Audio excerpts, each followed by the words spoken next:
नमस्कार सर। माननीय प्रधानमंत्री जी की अनुमति से हम आज का कार्यक्रम प्रारंभ करते हैं। मैं अब माननीय पेट्रोलियम और प्राकृतिक गैस तथा इस्पात मंत्री श्री धर्मेंद्र प्रधान जी से निवेदन करता हूं कि वे इस अवसर पर स्वागत भाषण दें।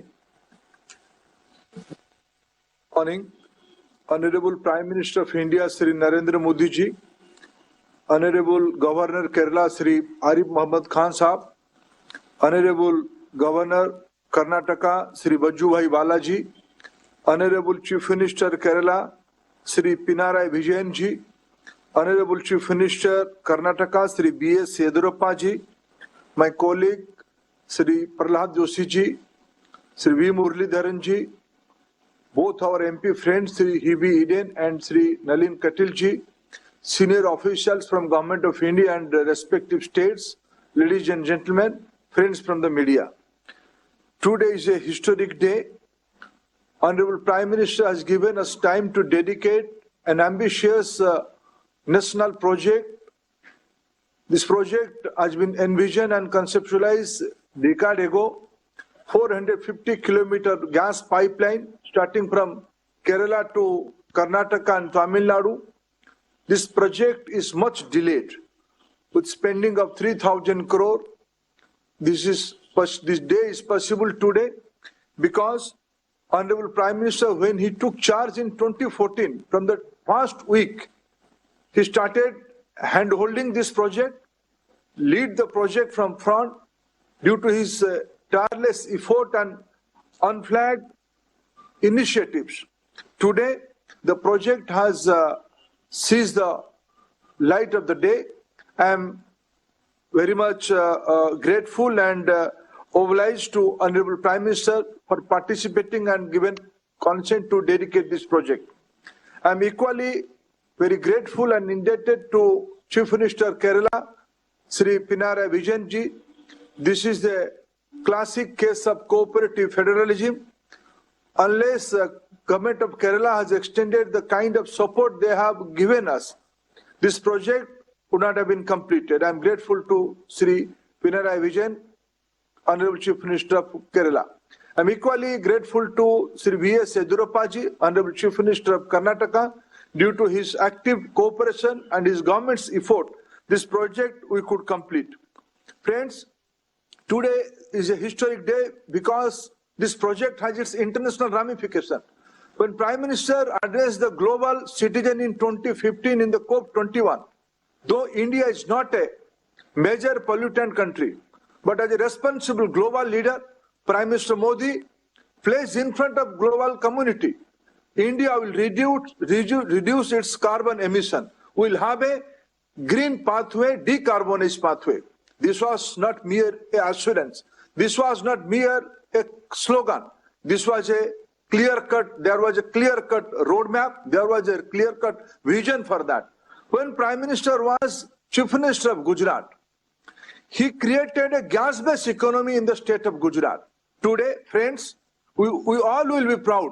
Today, when in the energy mix of the global energy consumption, natural gas is around 24%. In India, national average is 6%, which we have a vision to augment it up to 15%. But in decades ago, Prime Minister Modi, as Chief Minister of the state, has implemented the gas-based economy. The mix percentage is 26%, which is 2% above than the global average. Where our government is committed for ease of living, is not only the targets, billions dollar has been spent on this project. On gas pipeline, we have ambition to double the gas pipeline, LNG terminals, city gas network. We are committed to have a green pathway, decarbonized pathway. I am grateful to all the dignitaries, those who have participated in this auspicious day. I am welcoming all of you. Thank you, friends.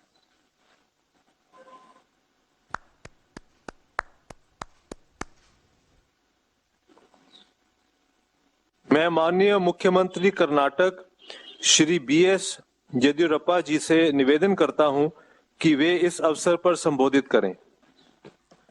Honorable Prime Minister Sri Narendra Modi ji, Honorable Governor of Karnataka Sri Vajubhai Wala ji, Honorable Governor of Kerala Sri Arif Mohammad Khan ji, Honorable Chief Minister of Kerala Sri Pinarayi Vijayan ji, Honorable Union Minister of Petroleum and Natural Gas and Steel Sri Dharmendra Pradhan ji, Honorable Union Minister of Parliamentary Affairs, Coal and Mines Sri Prahlad Joshi ji, Honorable Minister of State for External Affairs Sri V. Muralidharan ji. It is indeed a historical day for the state and the country, as the much-awaited Kochi-Mangalore pipeline project is dedicated to the nation today, sir. I congratulate the Honorable Prime Minister for launching the ambitious project in line with target of increasing the use of natural gas to 15% by 2030, sir.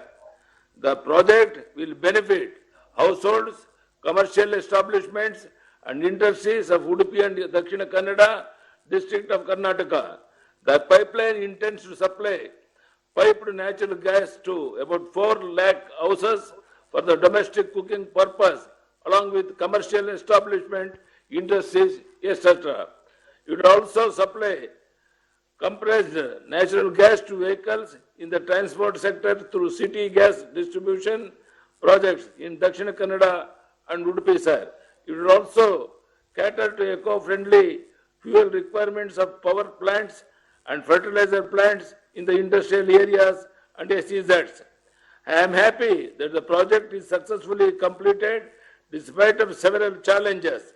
In the whole, Bangalore pipeline is already functioning and is catering to 25,000 households in Bangalore. Infrastructure to connect 1,68,000 households has been developed in Bangalore alone. About 2.80 lakh people have registered to avail the connections. The natural gas is not only economic but also eco-friendly fuel. Natural gas is one of the cleanest modern day fuels for the industrial and domestic use.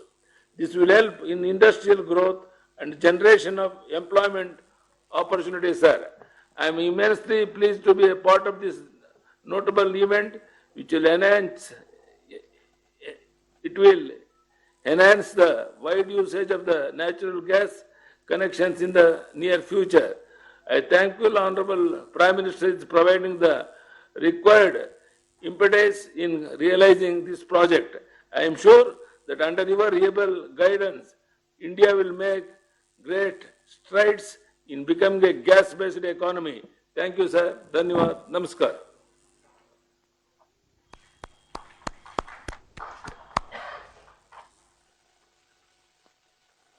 अब मैं माननीय मुख्यमंत्री केरल श्री पिनराई विजयन जी से अनुरोध करता हूं कि वे हमें संबोधित करें। Honorable Prime Minister and other dignitaries, greetings to you all. Back in September 2014, due to several obstacles, GAIL had to stop all works related to this pipeline in Kerala.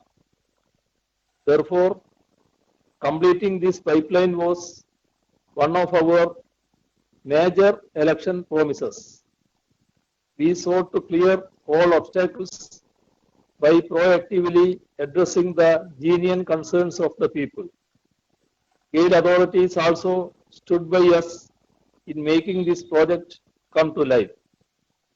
All this juncture, I am extremely happy that our combined efforts have borne fruit. As a government that is committed to staying true to the will of the people, we are content to have delivered on a promise that will significantly improve the quality of life of the people in the state of Kerala. It is indeed heartening that we have been able to get natural gas into Kerala through the Kochi-Kuttanad-Mangalore pipeline project of GAIL.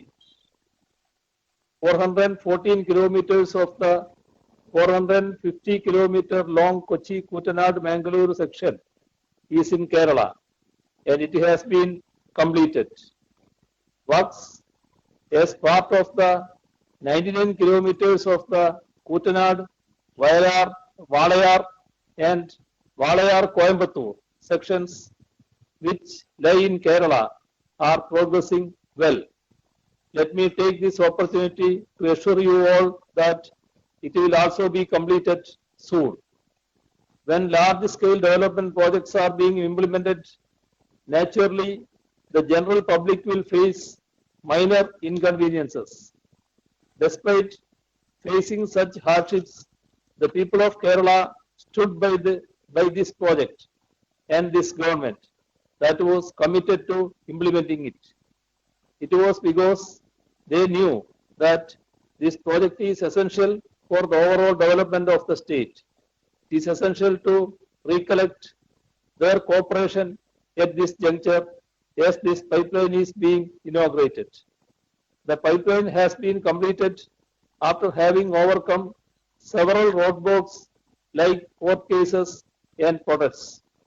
It was a daunting task to lay the pipeline through thickly populated areas, hills and water bodies. Yet the officials of GAIL were steadfast in their mission and they deserve to be congratulated. The various district administrations, departments and the police force in the state also need to be recognized for having cleared the various hurdles that emerged along the way and paved the way for the smooth completion of this project. Severe challenges were posed by the historic floods of 2018, viruses like Nipah and the ongoing COVID-19 pandemic. Yet, workers toiled to complete this project on time. At this juncture, I salute them and commend their dedication. This pipeline will help us to develop the city gas distribution network and thereby increase the availability of natural gas in Kerala for domestic consumption. It will also play a pivotal role in the renovation of FACT and realization of the upcoming petrochemicals park. Therefore, I hope that the GAIL pipeline will serve as an enabler in the growth of the energy sector in Kerala in particular and the overall development of the state in general. I conclude by extending greetings to you all. Thank you.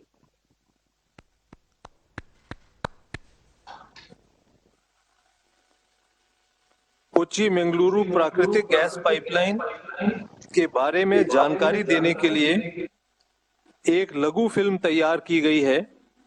निवेदन है कि ये film चलाई जाए।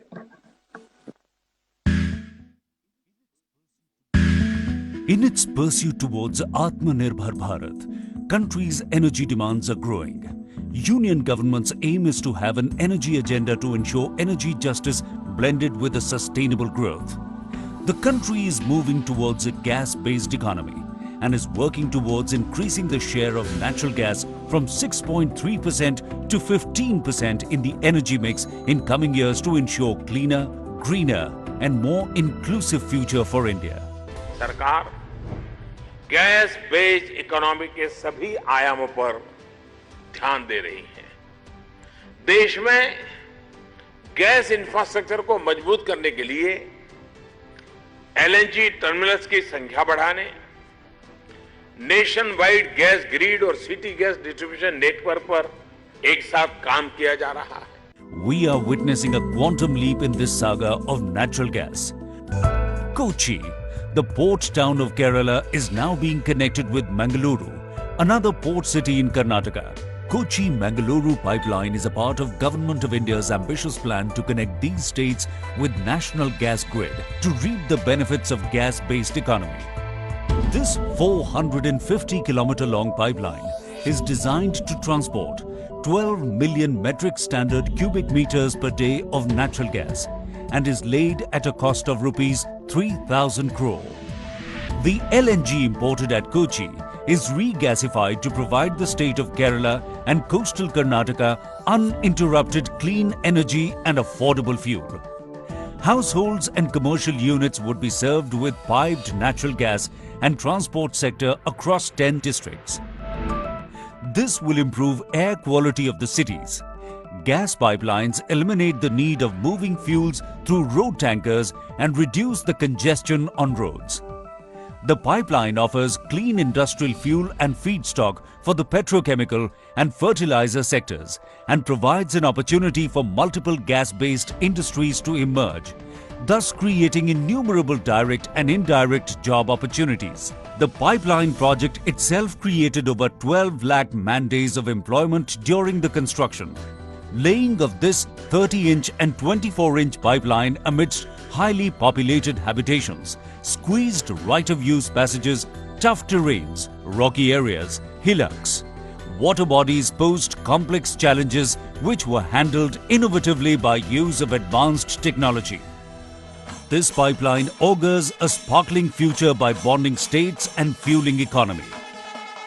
Prime Minister Shri Narendra Modi ji dedicates this GAIL India Limited's magnificent venture of Kochi-Mangaluru natural gas pipeline to the nation today.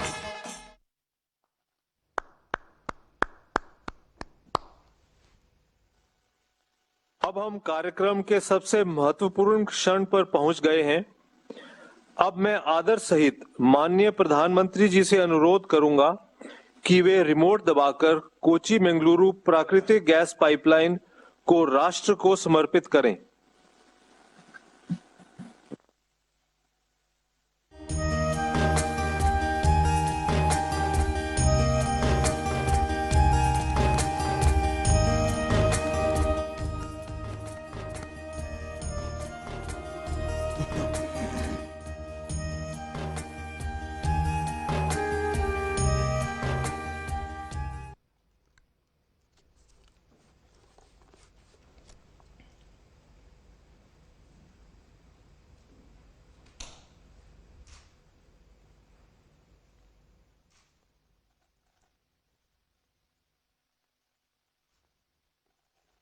नमस्कार।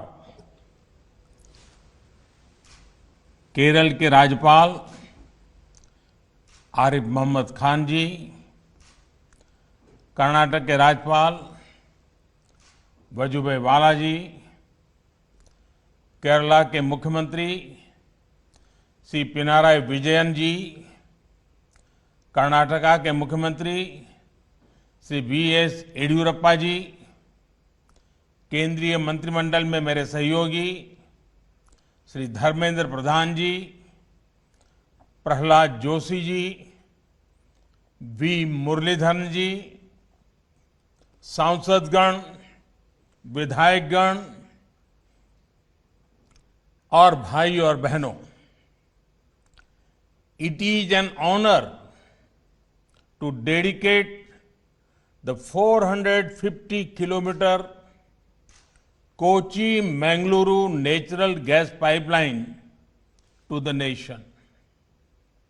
This is an important day for India, especially for the people of Kerala and Karnataka.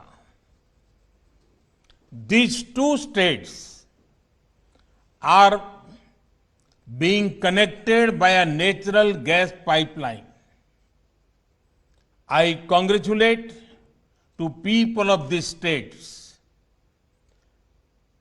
Congratulations also to all stakeholders for taking steps to providing clean energy infrastructure. The pipeline will have a positive impact on the economic growth of these two states. साथियों, Kochi Mangaluru pipeline इस बात का बहुत बड़ा उदाहरण है कि विकास को प्राथमिकता देते हुए सभी मिलकर काम करें तो कोई भी लक्ष्य असंभव नहीं। ये प्रोजेक्ट से जुड़े लोग जानते हैं कि इंजीनियरिंग के लिहाज से इसे पूरा करना कितना मुश्किल था।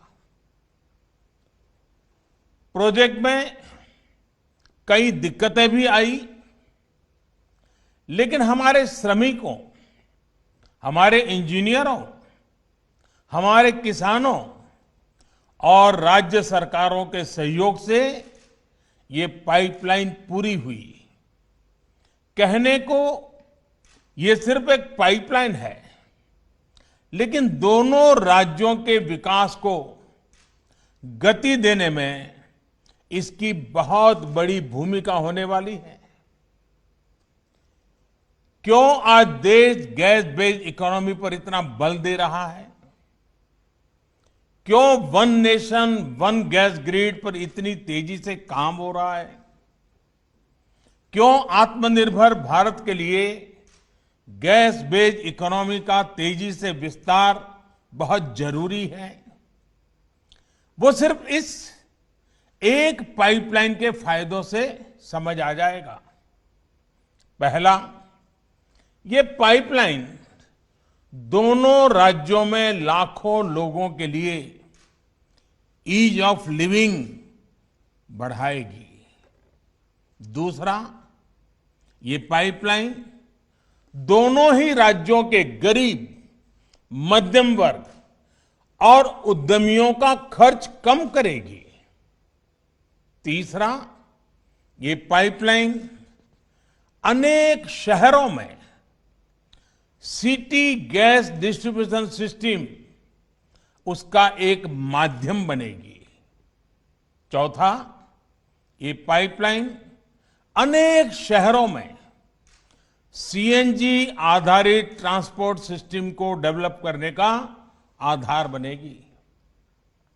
पांचवा, ये पाइपलाइन मैंगलोर केमिकल और फर्टिलाइजर प्लांट को ऊर्जा देगी, कम खर्च में खाद बनाने में मदद करेगी, किसान को मदद होगी।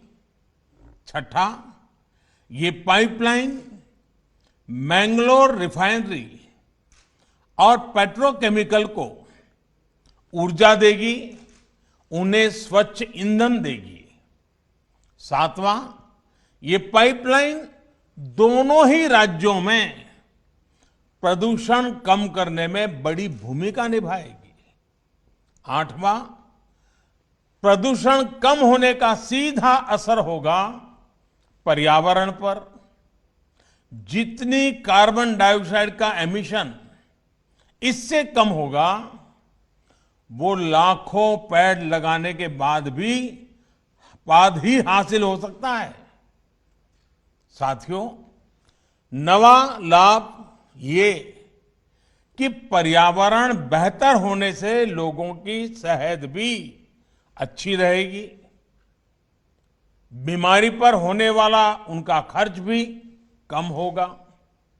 10वां, जब प्रदूषण कम होगा, हवा साफ सुथरी होगी, शहर में गैस आधारित व्यवस्थाएं होगी, तो और ज्यादा टूरिस्ट आएंगे। टूरिज्म सेक्टर को भी इसका लाभ होगा। और साथियों, इस पाइपलाइन के दो और लाभ हैं जिनकी चर्चा बहुत जरूरी है। इस पाइपलाइन के निर्माण के दौरान 12 लाख मैन डेज का रोजगार जनरेट हुआ है। पाइपलाइन के शुरू होने के बाद भी रोजगार और स्वरोजगार का एक नया इकोसिस्टम केरला और कर्नाटका में बहुत तेजी से विकसित होगा। फर्टिलाइजर उद्योग हो, पेट्रोकेमिकल उद्योग हो, बिजली उद्योग हो, हर उद्योग इससे लाभ लेगा और रोजगार के अवसर बनेंगे। साथियों, इस पाइपलाइन का एक और बड़ा लाभ पूरे देश को होगा। जब ये पाइपलाइन पूरी क्षमता से काम करना शुरू कर देगी, तो देश की हजारों करोड़ की विदेशी मुद्रा खर्च, ये खर्च बच जाएगा। भारत कोप 21 के लक्ष्यों को लेकर जिस गंभीरता से काम कर रहा है, ये प्रयास हमें उसमें भी मदद करेंगे। साथियों, दुनिया भर के एक्सपर्ट्स का कहना है कि 21वीं सदी में जो भी देश अपनी कनेक्टिविटी पर और क्लीन एनर्जी पर सबसे ज्यादा जोर देगा, तेजी से काम करेगा, वो तेजी से नई ऊंचाई पर पहुंचेगा। आज आप जिस भी फ्रंट पर देखें, highway connectivity, railway connectivity, metro connectivity, air connectivity, water connectivity, digital connectivity या फिर गैस कनेक्टिविटी, भारत में जितना काम अभी हो रहा है, एक साथ इतने सभी क्षेत्रों में उतना पहले कभी नहीं हुआ। एक भारतीय के तौर पर यह हम सभी का सौभाग्य है कि हम ये होते हुए अपनी आंखों से देख रहे हैं। हम सभी विकास के इस नए आंदोलन का हिस्सा है। भाइयों और बहनों, पिछली शताब्दी में भारत जिस भी रफ्तार से चला, उसकी अपनी वजह रही है। मैं उनके विस्तार में नहीं जाना चाहता, लेकिन इतना तय है कि आज का युवा भारत दुनिया पर छा जाने के लिए अधीर भारत अब धीरे नहीं चल सकता। इसलिए ही बीते वर्षों में देश ने स्पीड भी बढ़ाई और स्केल भी बढ़ाया, साथ साथ स्कोप भी बढ़ाया। साथियों, भारत की नई पीढ़ी का एक अच्छा गुण है कि वो तथ्यों के आधार पर चीजों को परखती है और उसकी सफलता विफलता को तुलनात्मक रूप में भी एनालाइज करती है और हर एक बात को तर्क के आधार पर, तथ्य के आधार पर स्वीकार करती है। भारत में गैस बेस्ड इकोनॉमी को लेकर अभी जो काम हो रहा है, उसमें भी कई तर्क और तथ्य बहुत ही महत्वपूर्ण है। साथियों, हमारे देश में पहली inter state natural gas pipeline 1987 में कमीशन हुई थी। पहली पाइपलाइन 1987 में कमीशन हुई थी। इसके बाद 2014 तक, यानी 27 साल, 27 इयर्स में भारत में 15,000 किलोमीटर नेचुरल गैस पाइपलाइन बनी। आज देश भर में पूरब, पश्चिम, उत्तर, दक्षिण 16,000 किलोमीटर से ज्यादा नई गैस पाइपलाइन पर काम चल रहा है। ये काम अगले 4-6 साल में पूरा होने वाला है। आप कल्पना कर सकते हैं, जितना काम 27 वर्षों में हुआ, हम उससे ज्यादा काम उसके आधे समय में करने का लक्ष्य लेकर चल रहे हैं। साथियों, इसी तरह एक और उदाहरण है सीएनजी स्टेशन का। हमारे देश में पहला सीएनजी स्टेशन 1992 के आसपास शुरू हुआ था। साल 2014 तक 22 साल में हमारे देश में सीएनजी स्टेशनों की संख्या 900 से ज्यादा नहीं थी, 900 से ज्यादा नहीं थी, जबकि पिछले 6 वर्षों में 1500 के करीब नए सीएनजी स्टेशन शुरू हुए हैं। अब सरकार इस लक्ष्य पर काम कर रही है कि देश भर में सीएनजी स्टेशनों की संख्या को 10,000 तक पहुंचाया जाए।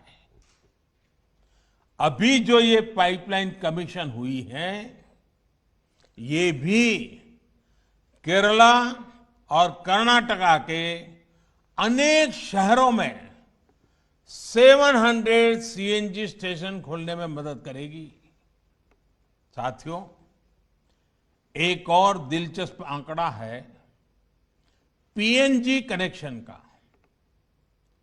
रसोई में पाइप से जो गैस पहुंचाई जाती है उसका 2014 तक हमारे देश में सिर्फ 25 लाख पीएनजी कनेक्शन थे। मतलब कि घरों में पाइपलाइन से गैस 25 लाख। आज देश में 72 लाख से ज्यादा घरों की रसोई में पाइप से गैस पहुंच रही है। कोची मंगलुरु पाइपलाइन से 21 लाख और नए लोग पीएनजी सुविधा का लाभ ले पाएंगे। भाइयों और बहनों, लंबे समय तक भारत में एलपीजी कवरेज की स्थिति क्या रही, ये हम सभी जानते हैं। साल 2014 तक जहां 14 करोड़ एलपीजी कनेक्शन देश भर में थे, वहीं बीते 6 सालों में इतने ही नए कनेक्शन और दिए गए हैं।